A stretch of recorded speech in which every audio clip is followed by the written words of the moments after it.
Hello viewers, welcome back to our channel. ఈరోజు మన recipe వచ్చి ఏంటంటే తోటకూర పప్పు అండి. ఇది ఆరోగ్యానికి ఎంతో మేలు చేసే ఆకుకూర పప్పు. మనం ఆకుకూరలు తినడం వల్ల మన కంటికి చూపు అనేది బాగా మెరుగుపడుతుంది. అలాగే పప్పు వల్ల కూడా విటమిన్స్ అనేవి బాగా పెరుగుతాయి బాడీలో. ఆ సింపుల్ ప్రాసెస్లో మనమైతే తోటకూర పప్పుని ఎలా చేసుకుందామో చూసేద్దాం రండి. ఫస్ట్ అయితే తోటకూరని నీట్గా కడిగి శుభ్రం చేసుకొని పక్కన పెట్టుకోవాలండి. ఒక 3 to 4 టైమ్స్ అయితే వాటర్లో బాగా క్లీన్ చేసుకొని పక్కన పెట్టుకోవాలి. ఎందుకంటే దాంట్లో ఏమన్నా చిన్న ఇసుక అదేమన్నా ఉన్నా కూడా పోతుంది.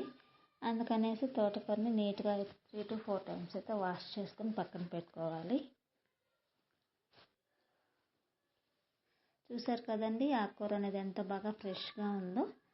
మనం ఆకుకూరలు వీక్లీ ట్వైస్ కానీ 3 టైమ్స్ కానీ తీసుకోవడం వల్ల మన హెల్త్కి అయితే చాలా బెనిఫిట్స్ ఉన్నాయి, చిన్నపిల్లలకు కానీ పెద్దవాళ్ళకి కానీ ఎవరికైనాను. నెక్స్ట్ వచ్చేసి మనం ఆకుకూర పప్పు చేసుకున్నాం కాబట్టి నేను ఇందులోకి కందిపప్పుని అయితే యూజ్ చేస్తున్నానండి.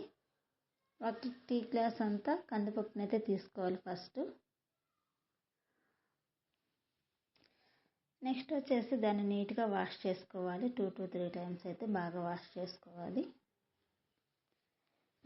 వాష్ చేసుకొని వాటర్ అన్ని పడేసిన తర్వాత నెక్స్ట్ అందులో వచ్చేసి ఒక ఉల్లిపాయని అయితే కట్ చేసుకొని వేసుకోవాలండి. నేను ఇది వచ్చేసి కుక్కర్లో చేస్తున్నానండి. కుక్కర్లో అయితే వంట రాని వాళ్ళు కూడా సింపుల్గా అయితే చేసేసుకోవచ్చు. కుక్కర్లో చాలా ఈజీ ప్రాసెస్ ఇది. నెక్స్ట్ వచ్చేసి ఒక 3 టమాటాస్ అయితే కట్ చేసుకొని వేసుకోవాలి. నెక్స్ట్ అందులోనే కొంచెం మన టేస్ట్కి తగ్గట్టు పులుపు కోసం కొంచెం చింతపండు అయితే యాడ్ చేసుకోవాలి. చూసారు కదండి, చింతపండు అనేది మన టేస్ట్కి తగ్గట్టు, మన పులుపు తగ్గట్టు. కొంతమంది పులుపు ఎక్కువ తింటారు, కొంతమంది మీడియంగా తింటారు కదా, దానికి తగ్గట్టు వేసుకోండి. నెక్స్ట్ అందులోనే ఒక చిన్న చిటికెడంత పసుపు, అలాగే మనకు స్పైస్కి తగ్గట్టు కారం అండ్ ధనియా పౌడర్ అయితే యాడ్ చేసుకోవాలి.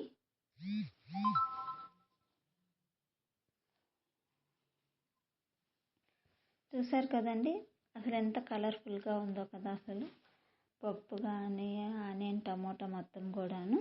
నెక్స్ట్ వచ్చేసి మనం ఇది వచ్చేసి ఆకుకూర పప్పు కాబట్టి మనం దాంట్లో ఆకుకూర అయితే యాడ్ చేసుకోవాలి. నేను ఫస్ట్ అయితే వాష్ చేసి పెట్టుకున్నాను కదండి, ఆ ఆకునైతే దీంట్లో వేసుకుంటున్నాను నాకు ఎంత క్వాంటిటీలో కావాలో. నెక్స్ట్ అందులో మనం కుక్కర్లో ఉడకడానికి 1 కప్పు వాటర్ అయితే పోసుకుంటున్నాను నేను. చూస్తారు కదండి, వాటర్ అనేది మనం ఆకుకూర మునిగేంత వరకు అయితే పోసుకోవాలి. అప్పుడైతే మనం కరెక్ట్గా సరిపోతుంది. లేదంటే వాటర్ సరిపోకుంటే కుక్కర్లో కొంచెం డేంజర్ అండి. అందుకని వాటర్ అనేది కరెక్ట్గా పోసుకోవాలి. నేనైతే ఆకుకూర మునిగేంత వరకు వాటర్ అయితే పోస్తున్నాను. నెక్స్ట్ అందులోనే కొంచెం అయితే ఆయిల్ వేస్తున్నాను. ఆయిల్ వేయడం వల్ల పప్పు అనేది చాలా త్వరగా ఉడుకుతుంది. మరి మెత్తగా కూడా ఉడుకుతుందండి పప్పు అనేది. నెక్స్ట్ వచ్చేసి కుక్కర్ మూత పెట్టేసి ఒక 5 to 6 విజిల్స్ కానీ పెట్టామంటే మనకు కావాల్సిన ఆకుకూర పప్పు అయితే రెడీ అయిపోతుంది. నేనైతే ఒక 6 విజిల్స్ అయితే పెట్టానండి. చూడండి, 6 విజిల్స్ అయిపోయిన తర్వాత ప్రెజర్ అంతా పోయిన తర్వాత కుక్కర్ మూత ఓపెన్ చేశాను. చూసారు కదా, పప్పు ఆకు అనేది ఎంత బాగా ఉడికిపోయిందో. చూసారు కదండి, ఆకు పప్పు అనేది ఎంత బాగా ఉడికిందో. నెక్స్ట్ దీన్ని వచ్చేసి మనము పప్పు గుత్తుతో కానీ మ్యాషర్తో కానీ నీట్గా రుబ్బుకోవాలి. నేను ఫస్ట్ అయితే సాల్ట్ యాడ్ చేయలేదండి, ఇప్పుడు యాడ్ చేసుకుంటున్నాను. మనకు టేస్ట్కి తగ్గట్టు సాల్ట్ అయితే యాడ్ చేసుకొని బాగా మెత్తగా అయితే రుబ్బుకోవాలి.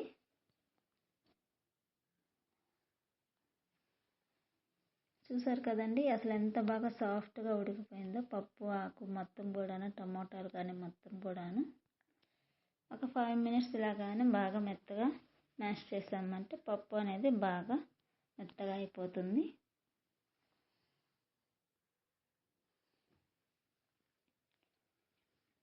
పప్పు ఆకు అనేది వీటిలో చాలా పోషకాలు అనేటివి ఉంటాయండి. కంపల్సరీ ప్రతి ఒక్కరైతే ఆకు పప్పు డైలీ మన ఫుడ్లో అయితే యాడ్ చేసుకోవడం వల్ల చాలా మంచి బెనిఫిట్స్ అయితే ఉన్నాయి. పప్పు అయితే బాగా మెత్తగా అయితే మెదిగిపోయిందండి. చూసారు కదా, మీకే తెలుస్తుంది ఎంత బాగా మెదిగిందనేది. నెక్స్ట్ వచ్చేసి దీంట్లో అయితే మనం పోపు యాడ్ చేసుకుంటున్నామండి. నేను పోపు వచ్చి సపరేట్గా యాడ్ చేశాను.